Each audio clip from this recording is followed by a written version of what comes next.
Fala, galera!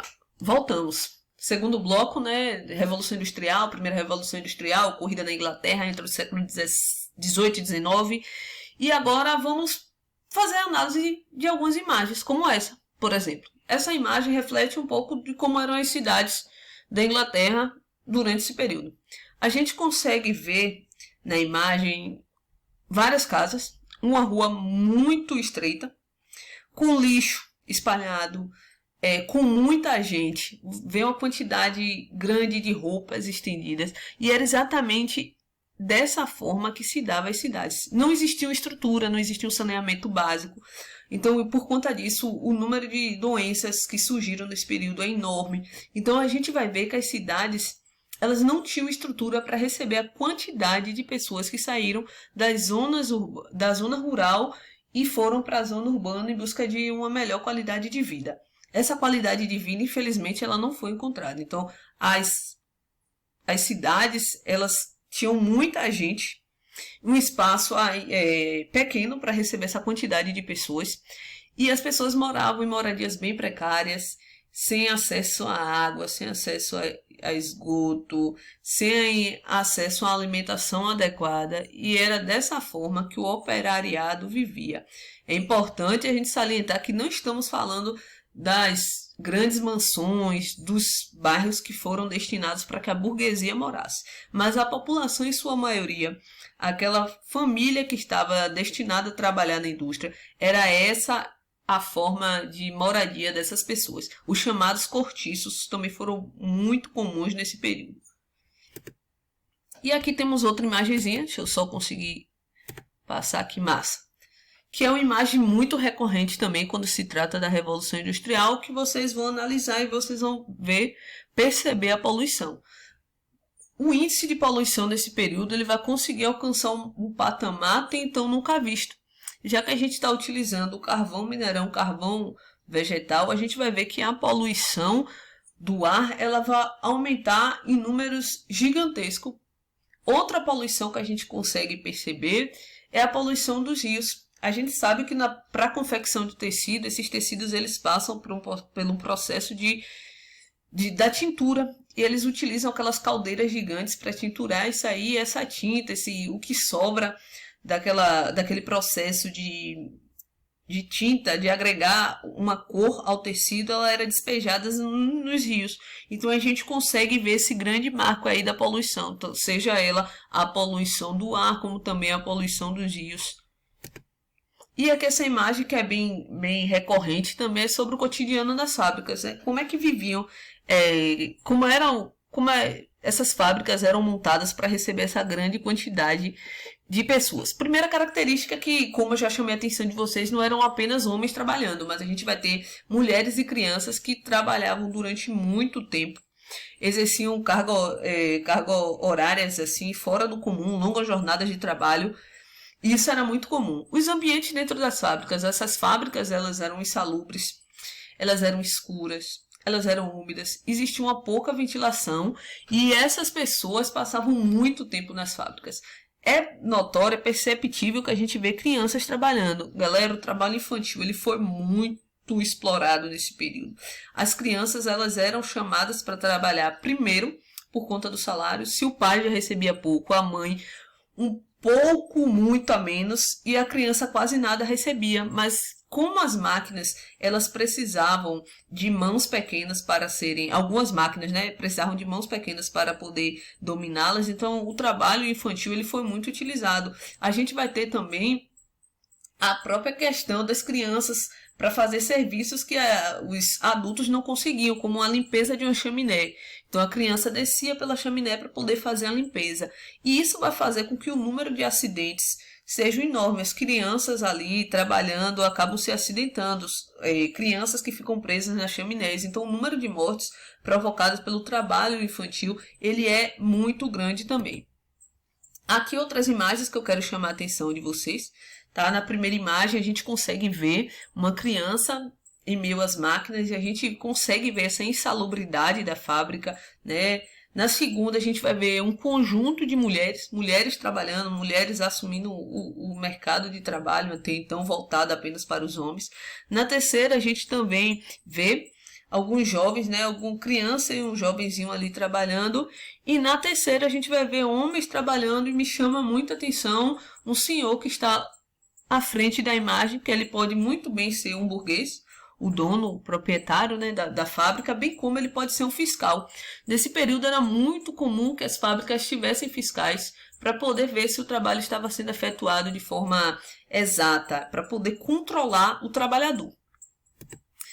Só que esse trabalhador, galera, ele não ficou apenas acatando aquilo que estava sendo imposto, tá? Aquela fiscalização dura, aquela cobrança, aquele tempo, aquela quantidade de tempo dentro de uma fábrica. Então esses trabalhadores, eles foram à luta, eles travaram mesmo a batalha em busca de melhores condições de trabalho. E eles criaram vários mecanismos para tentar atingir a burguesia, para buscar essas melhorias. Uma das primeiras maneiras foram os jornais clandestinos. Esses jornais, eles denunciavam, eles criticavam a exploração do trabalho, eles denunciavam essas condições de vida precária do trabalhador. Eles informavam acerca das reivindicações e esses jornais circulavam entre todas as fábricas. Então isso fazia com que o trabalhador começasse a se organizar dentro desse contexto. Outros movimentos que surgiram além dos jornais clandestinos foram os movimentos grevistas. Esses movimentos grevistas, a gente vai ter dois que vai se destacar muito, que é o movimento ludista, organizado pelo Ned Ludd, e o movimento cartista. O movimento ludista, galera, ele ficou conhecido como os chamados quebra-máquinas. Quem era essa galera? Era uma galera que, liderada pelo Ned Ludd, acreditava que quebrando as máquinas, invadindo as fábricas, quebrando as máquinas, esse processo de exploração ele iria acabar. Quando na verdade a gente sabe que não, que na verdade quando eles invadiam as fábricas, que quebravam as máquinas, a gente vai ter um número muito maior de pessoas desempregadas em um momento que as pessoas precisam ganhar, ainda que pouco, para a sua sobrevivência. Então esse movimento chamado de quebra-máquina é exatamente essa galera. Quem entra lá acredita que o problema está na máquina, quando a gente sabe que o problema não está na máquina, o problema está exatamente na burguesia, que controla, né, esse processo, e eles vão quebrar as máquinas. E a gente vai ter um outro movimento que é o cartismo. O cartismo ele já é um movimento diferenciado. Eles não acreditam que é a máquina que é o problema, mas eles acreditam que é a falta de participação política desse trabalhador. Se esse trabalhador ele tiver uma participação na política, ele vai conseguir criar mecanismos para melhorar o seu trabalho. Então, o que é que eles vão criar? Eles vão criar o chamado Carta do Povo. Eles vão escrever uma carta e nessa carta eles vão reivindicar que o operário assuma também a política do período. Então, isso é uma maneira mais eficiente de provocar mudanças.